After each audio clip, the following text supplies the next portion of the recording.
Hello, welcome to another First Chapter Friday. Only it's actually a second chapter because so many people have already asked for it, and I will make an exception. Okay, the book is Five Nights at Freddy's, the official movie novelization. Okay, Chapter 2. Shrill beeping pierced through the drifting, filmy clouds. Mike opened his eyes and groaned. For a couple seconds, he managed to cling to the sensation of buoyancy left over from his sleep. But the beeping continued, piercing and insistent. Mike flung out his left hand and slapped it toward what he thought was the top of the cheap plastic digital alarm clock that sat next to the battered metal desk lamp on his rickety nightstand. Instead of hitting the alarm, Mike's hand landed on the cassette player near the lamp. He felt his fingers brush against a paperback book, and then he heard the book swish off the nightstand and hit the thin carpet on a hard wood floor with a soft thud. Mike pulled his hand back. His fingers, in full-on early morning klutz mode, once again bumped into something. This time, it was the plastic bottle of Mike's pills. Mike heard the bottle tippity-tap down the side of the nightstand and land on the carpet with a shushing sound. He cringed, hoping he'd remembered to put the cap on tight. Mike started to sit up, but the motion sent what felt like a jagged shard of glass through his temporal lobe. Mike clutched at his head. The glass shard started moving around in his skull. The alarm's continued screechy beep seemed to drive the shard even deeper into his brain. Mike squinted toward the nightstand and once again attempted to turn off the alarm. This time, his palm hit its target. The infernal noise stopped. Mike groaned again and rubbed his temples. Sighing, he swung his legs out of bed and reached for the glass next to the cassette player. At least he'd managed not to knock that over. The glass was still half full of water. Mike guzzled it and set the glass back down. Mike's bare feet shifted, and his right one encountered his prescription pill bottle. Wincing as he bent over, because the motion intensified his headache, Mike picked up the dark amber plastic container. Thankfully, he had put the cap on the bottle. The little white prescribed pills, a couple dozen of them, were still safely inside. Mike stuffed the pill bottle under his mattress, just a few inches from the edge. Then he leaned over again, gritting his teeth against the increasing jabbing in his head. He picked up his Dream Therapy paperback. Setting the book next to the cassette player, Mike hit the rewind button on the machine. Once the cassette tape started its whispery whir motion, Mike managed to calmly inhale. Finally, his morning routine was starting to fall into place.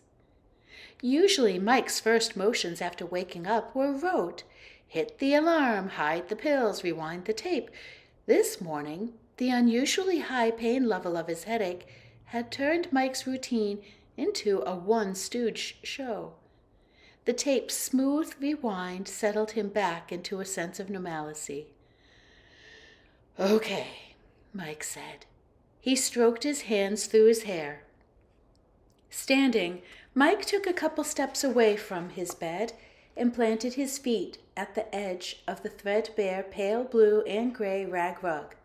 He stretched his arms overhead, and he willed himself to ignore his headache. Mike dropped to the floor and began doing push-ups, not counting. Mike lowered and lifted himself over and over and over. Beneath Mike's palms, the carpet felt scratchy and dirty. Vaguely, he tried to remember when he last vacuumed his room. Lifting his head as he pumped his body up and down, Mike took in the familiar sparsity of his space. The nearly empty room, it held only his narrow bed and small nightstand, was nothing but a bare cell, a cell that kept Mike separate from the world. Even his one window, which might have reminded him that a reality existed beyond his own suffering, was covered by a heavy blackout curtain. Dropping his head again, Mike continued to pound out his push-ups. The routine, though painful, comforted him, as did his prison-like surroundings. A few more minutes of this punishment, and he might be able to face his day. Abby bent over her drawing pad and concentrated on getting the image just right. Tucking her tongue between her teeth, she dragged her pencil across the page in long curved lines. Pulling back, she frowned. Did that look all right? Not sure. Abby lifted her gaze. She looked out through the opening in the hidey tent that surrounded her. Constructed from blankets held into place by her white painted nightstand, her matching small desk, and one edge of her squat bureau, also white but not matching, Abby's tent snugged up to her bed, a bed she didn't nearly like as much as she liked the cozy confines of this hidey tent. With 2 fluffy pillows on its floor and another blanket scrunched up around the pillows, the inside of Abby's hidey tent was like a little nest that made Abby feel like a safe and cared-for baby bird. The pillows and the blankets smelled like the detergent they were washed in. Abby had seen the detergent box. It was labeled rain-scented. Abby didn't think the detergent smelled like rain, but it didn't smell bad. It was kind of sweet and fruity. That meant that the inside of Abby's tent was sweet and fruity too. Abby liked it in her hidey tent. She could handle almost anything when she was tucked inside of it. Take, for instance, the grunting coming from her brother's room. Mike was doing push-ups again, and Abby wished she didn't have to listen to him. He clearly didn't like doing them. Abby could tell from all the moans and groans. When Mike did push-ups, Abby felt bad, as if something hard was poking her in the belly. She didn't like feeling like that. Although Abby's hidey tent was cool and dim, a fat ray of sun was sweeping past the tent's opening. The sun's ray landed on the wall opposite the tent. Many of Abby's completed drawings covered that wall. Abby used the drawings as nudges to help her draw better. Although most of the things in the drawings were stick figures, some of them were more real-looking. Abby was getting better at drawing, and that made her feel good. Not a lot made Abby feel good. Forever and ever, Abby had felt like she really didn't know how to be. No one seemed to want to be around her much. Not a brother, not her babysitter, Max, not the kids at school or the ones at the development center. Well, no one was quite right. Dr. Lillian seemed to like having Abby around. Dr. Lillian was the one who got Abby all the cool colored drawing pencils that she used now. Dr. Lillian said that Abby was talented beyond 10 years old. That meant Abby drew better than other kids her age. Drawing made Abby feel special. So did the things that she drew. Drawing was Abby's way into a world that she liked being in. It was a world where she was wanted. A sharp knock sounded on Abby's flimsy door. Abby put aside her drawing pad and pulled close the 2 sections of blanket that formed the opening of her tent. She picked up Dolph, her plush dolphin, and through the narrow crack between the blankets, she looked toward the scarred pale brown surface of her door. She wished her door was big and thick and had latches on it, kind of like a castle door. "Abby!" Mike called out from the other side of Abby's not castle door. Abby didn't answer her brother. "Are you ready, Abs?" "My name's not Abs," Abby whispered. "My name's Abby, and I'm not here." Abby's not thick and not locked door opened. Mike stuck his head into Abby's private space. He looked towards Abby's bed. Then he shifted his gaze to the crack in the blankets that Abby peered through. Abby clearly heard her brother's loud sigh. Abby stared at Mike's feet as they headed toward her hidey tent. Her brother wore a pair of black dress socks. They were faded and stretched out so that they kind of crumpled around his ankles, and both socks were full of holes. His left big toe stuck out through the largest of the ragged openings. The sock-covered feet stopped really close to the front of Abby's hidey tent. The feet, or maybe it was Mike himself, smelled sweaty. Abby wrinkled her nose and put her face into Dolph's soft fur. Dolph wasn't as clean as the blankets in Abby's hidey tent, so he didn't smell sweet and fruity, but he didn't smell bad. He smelled kind of like Abby, and Abby smelled like lemons because her shampoo smelled like lemons. "Abby," Mike said, "I know you're awake." Abby squeezed her eyes shut.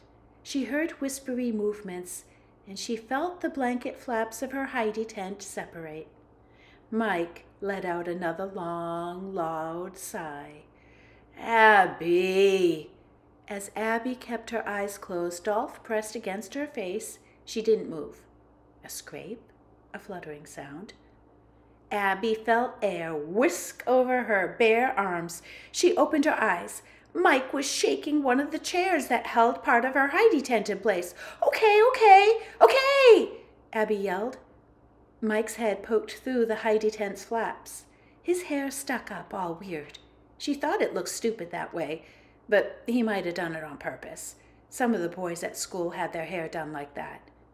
Abby thought about her own hair. It probably looked stupid at the moment, too. Her hair always went all over the place when she slept, and it was thick and fine like her brother's, so it tangled easily. Abby glared at Mike. "You're being a jerk," Abby said. Mike rolled his eyes. When Mike rolled his eyes, Abby sometimes felt like she was looking at her own eyes in someone else's head. Abby and Mike's eyes were a lot alike, even though his were a lighter brown than hers. They called his hazel. Their eyes sloped down at the outside edge, like they were a little sad all the time. That makes sense, actually. Besides their eyes and the black, thick, slightly wavy hair that they both had, Abby didn't think she and Mike looked much alike. Mike's face was kind of hard, like his skin was stretched over metal or wood. Abby's face was softer and rounder. Mike jostled the hidey tent again. "Come on, Abby. I have somewhere to be. You know that." Abby mimicked Mike's sigh. "It's not my fault that you lost your job at the mall." Abby sighed a second time. She knew that getting ice cream from the dairy freeze was not something that was going to happen much anymore, if ever. Mike had gotten a discount from the food court when he worked there. No more discount, no more ice cream. "You're right about that," Mike said. Abby knew he was talking about the job, not the ice cream that she was thinking of. "But if I'm late, that will be your fault." Mike lightly kicked the side of the blanket tent. 5 minutes. I want you dressed." Abby stuck her tongue out at Mike. He copied her. She thought their tongues might have looked a little alike, but his was bigger. Mike turned to leave the room. Abby looked at Dolph and raised an eyebrow at him. The dolphin seemed to go along with her idea, so she threw him through the opening of her hidey tent. Dolph arced through the air and plowed his blunt nose into the middle of Mike's back. As Dolph dropped to the yellow and green braided rug that covered Abby's wood floor, Mike turned around. Abby looked at Mike's feet. "Nice socks," she said. "You're one to talk," Mike said. He turned and left her room. Abby crawled out of her tent and scooted forward to rescue Dolph. She scrambled upright and looked down at her own feet. She wore one red-white striped sock and one yellow polka-dotted sock. Abby shrugged and then hugged Dolph close. He didn't seem to care about her mismatched socks. Mike glanced up at the gray clouds that hung so low it felt like they were pressing him down into the cracked concrete walkway that led to the sad, rectangular brick building he didn't want to go into. The building, whose simple, downtrodden architecture showed underfunded government office, looked like it could barely hold its own under the overbearing stratus clouds. Mike hated stratus clouds. They were always iron-like and depressing, and they were spineless, all show and no substance. Stratus clouds made the sky dark and threatening, but they actually held very little precipitation. Mike had learned that in a science class, and for some reason, he remembered it. Maybe that was because he felt like a stratus cloud himself. Mike hesitated at the base of the shallow steps leading into the building in front of him. How many times had he been in this miserable place? He'd lost count. Mike kicked loose a piece of crumbling concrete from one of the steps. He found the crunching sound satisfying. Squaring his shoulders, Mike slogged up the steps and went into the building.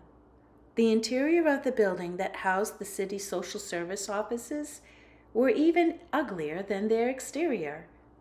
With dirty cream walls and industrial-grade faded brown carpet, the lobby and the main hall weren't much more attractive than a sewer.